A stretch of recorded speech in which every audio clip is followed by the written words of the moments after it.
She gave gift bags to everyone. But not my daughter. At my cousin's birthday party, my sister handed out goodie bags to everyone who mattered. For my daughters, there was a sticky note that said, "Try harder next year." We didn't make a scene, we just left. The next morning, my sister opened the front door and screamed so loudly that the neighbor called the police. I'd like to say I was shocked. I'd like to say that when I saw what they gave my daughter, my blood ran cold. Or that time slowed down, or whatever people say in those dramatic movie moments. But in truth, it felt like something I'd been expecting for a long time. Not in a hopeful way, but with that weight of thinking, of course this would happen. The party was at my sister's house, which basically looks like a Pinterest board come to life. Giant balloon arches in perfectly coordinated colors. A dessert table that seemed to have its own press agent. Matching t-shirts for the birthday twins with the phrase, "Born to Shine." Kids running around clutching their goodie bags like hand-stitched treasures. My daughter held hers.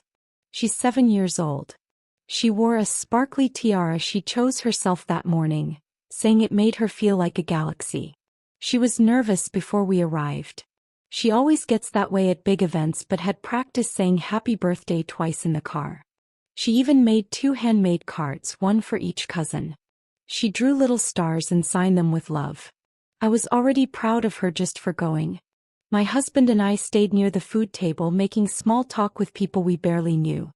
I tried to ignore how my sister barely greeted us, how my mother gave me that tense smile of "don't start a fight," how my father nodded once and went back to slicing ham as if performing surgery. Then they handed out the goodie bags.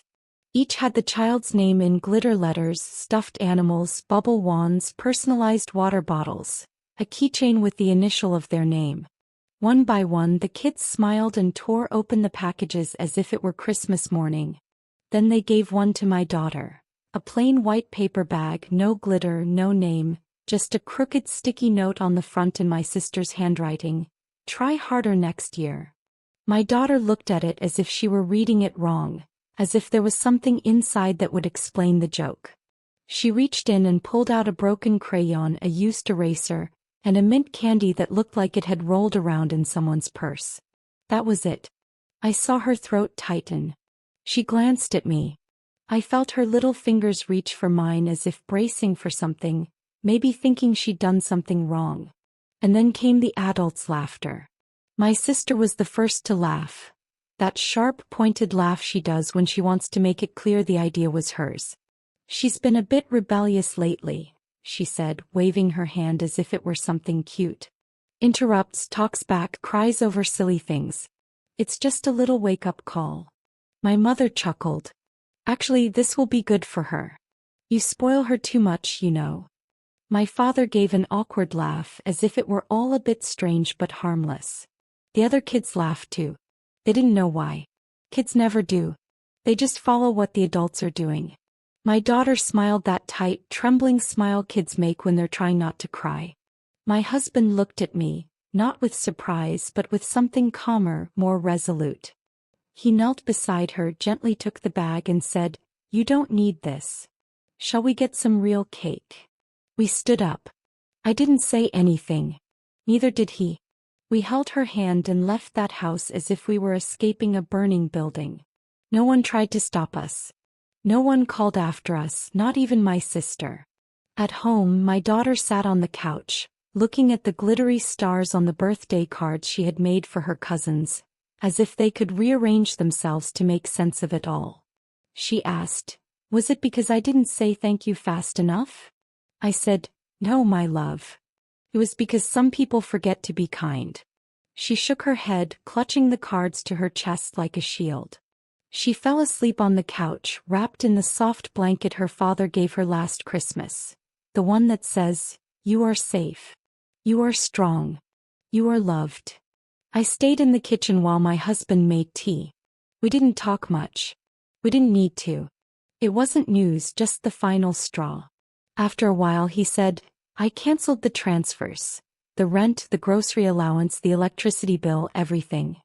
I nodded. I opened the drawer where we kept important things. I took out the folder where I'd been quietly collecting things over the years. Messages, photos, a printed email where my sister asked me to watch her kids for a week so she could go on a solo reset trip. The Venmo receipts where I paid my parents' property tax and they said, "We'll pay you back after the cruise." The folder was thick. I added one more thing, the sticky note, "Try harder next year." I placed it in a clear plastic sleeve right at the front. My husband watched me without saying anything, but when I looked at him he nodded. Not like someone giving permission but like someone saying finally. The next morning I would deliver something quietly. No note, no confrontation, just the truth. They wanted to teach my daughter a lesson. Fine. They would learn one too. It didn't start with my daughter. That's what hurts the most. It should never have reached her. She should have been safe, protected, loved by the whole family, not just the one she was born into. But it started long before her. It started with me. Growing up in my house meant learning to perform, to contort yourself to fit the version of a child who received the least criticism that day. It meant reading the room before you even learned to read a book. It meant that silence was safer than honesty, and pretending to be happy was easier than explaining why you weren't. Emma was always the favorite. It was never explicitly stated, but it didn't need to be. It was clear in the tone of voice my parents used with her, in the way they lit up when hearing her stories, even the silly ones, while my achievements received a distracted, "That's nice." Meanwhile, Emma's smallest victories were celebrated with cake and 50 messages in the family group chat. I remember in 3rd grade I came home proud holding a perfect attendance certificate. I endured colds, stomach aches, everything to earn that paper. I handed it to my mom full of pride and she barely looked before saying, "Emma was Student of the Month, you know. That's a much bigger recognition." When I brought home a B+ in math, a subject I'd been struggling with for months, my dad said, "Your sister never got less than an A." When I landed the lead role in the school play, they didn't come. Emma had a volleyball practice. It wasn't even a tournament, but it was important to her. So my parents said they'd come to the next play. They never did. Birthdays were worse. My parties. It made me sweat like an eccentricity. He didn't push me, but the first time he met everyone he squeezed my hand under the table. After dinner he said, "You didn't exaggerate." I let them back in. When we had our daughter I wanted her to have a big family. Cousins, holidays, grandparents who adored her. I wanted her to have what I didn't. It started slowly. My sister commenting on my daughter's clothes. "She dresses kind of weird, doesn't she?" My mother insisting that my daughter hug everyone, even if she didn't want to. "Don't be rude, sweetheart. Give Uncle Bill a proper hug." My father joking that she was soft because she flinched at loud noises. Better get used to it if she wants to make it in this family. I tried to explain. I said she had sensory processing issues, that she needed support, not shame. That she was doing the best she could. They rolled their eyes. "You're overreacting. She's fine." Emma called me a snowplow mom, the kind who clears every obstacle from her child's path, saying I was raising a future doormat. And when I set boundaries I became the problem. The difficult one. The dramatic one. Every time I defended my daughter they used the same tactics as always. They minimized, mocked, gave me the silent treatment. Sometimes worse. "She just wants attention," my mother whispered to Emma once, not knowing I was listening. Just let it go, like standing up for my daughter was some passing tantrum. And I let it go more times than I can count because I still hoped it would get better. That they would change. That this time they would truly see my daughter. But they only saw themselves, their need to feel superior, to uphold the hierarchy that made them comfortable. My daughter was just next in line to suffer what I had. But now I knew what it was. And now I had a choice. Either I kept giving them chances to break her down piece by piece like they did with me, or I broke the cycle. I chose her. I chose me. And the next day they'd understand what that meant. We didn't sleep much that night. My daughter eventually dozed off, still holding the birthday cards she made for her cousins. I sat on the couch, staring at the blinking cursor on the screen like it was daring me to finish what I started. I sent an email to the landlord of the duplex where my sister lives. I explained that I would no longer be covering the monthly supplement we had agreed on. It was an informal arrangement, but the landlord knew my name. He knew the rent always came from my account. He replied in under 20 minutes, "Understood. I'll notify her of the updated amount." My husband drafted the letter for the car loan company. The loan was in our name, our credit was on the line, our money had funded the down payment. Emma had already defaulted twice. We had helped. This time we wouldn't. We were done. We printed messages, emails, screenshots from group chats where my daughter was called difficult, where Emma wrote, "She's going to be just like her mom. Too sensitive and unbearable." There was even an audio recording from 2 Christmases ago when my mother, not knowing my husband was recording a family moment, whispered to Emma, "Don't bother buying her anything nice. She never appreciates it anyway." They were talking about me. Everything was in the folder, labeled, documented, tied with a red ribbon I found in the junk drawer. A ribbon from one of Emma's kids' birthdays. I didn't plan that. It just happened.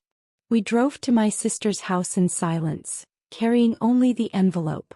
My husband gently placed it on the doormat. We rang the bell and left. We were almost at the end of the street when we heard her scream, a sound that tore through her throat like it had been trapped there for years. I didn't look back. My husband tightened his grip on the wheel and for a moment smiled. Later I learned the neighbor came out in a robe thinking someone had been hurt. He called the police when he saw Emma, barefoot and unhinged, holding the folder like it was radioactive. When the police arrived, she tried to say it was harassment, that her crazy sister was ruining her life. They flipped through the folder. Then calmly said it was a civil matter. Nothing illegal. Nothing serious. Just the truth. Before noon my phone went crazy. Messages from my sister. The first ones were all in caps lock, full of rage. "What the hell is wrong with you? Think this is funny?" Then came guilt. "We're family. You can't do this to us." Then pleading. "Please, you can't stop paying everything over a joke." Then threats. "If you don't take it all back, you'll regret it." My mom called 4 times. Left a message on the 3rd. "You've gone too far. This family's always had its problems, but now you've lit the fuse. What do you want from us?" She sounded more annoyed than remorseful. I didn't respond. Instead, I sent the digital version of the folder to aunts, uncles, cousins. No comment. Just the subject line, "In case you're wondering why we're not around anymore." By the end of the day I had 20 replies. Half said something like, "I had no idea." One cousin sent a single sentence, "Well done." The real consequences started 2 weeks later. The landlord didn't cut her any slack. Emma had 30 days to pay up or face eviction. The finance company flagged the car loan. Missed payments triggered alerts. My husband smiled at the notification. My parents called my husband. Not me. Him. "She won't listen to us," my mom said. "But maybe she'll listen to you. Tell her we're sorry. Tell her she doesn't have to do this." And he told them the truth. "She's not doing this to you. You did it to yourselves." They came to our house the next morning. My daughter saw them through the window. She went pale. I met them at the door. I didn't let them in. "We just want to talk," my father said. "This is getting out of hand." I said nothing. "This is called consequence." My mom pretended to cry. Not a single tear fell. I didn't budge. They left a card in the mailbox. One of those generic condolence cards. Inside it read, "We miss our family." I returned it with a sticky note. So did I. And I went back inside where my daughter was reading on the couch, legs tucked under the blanket, face calm. She looked up and asked, "Were they mad?" I shook my head. "They were loud." "Not the same thing." She nodded. That night my husband took us out for ice cream. We didn't celebrate. We just breathed.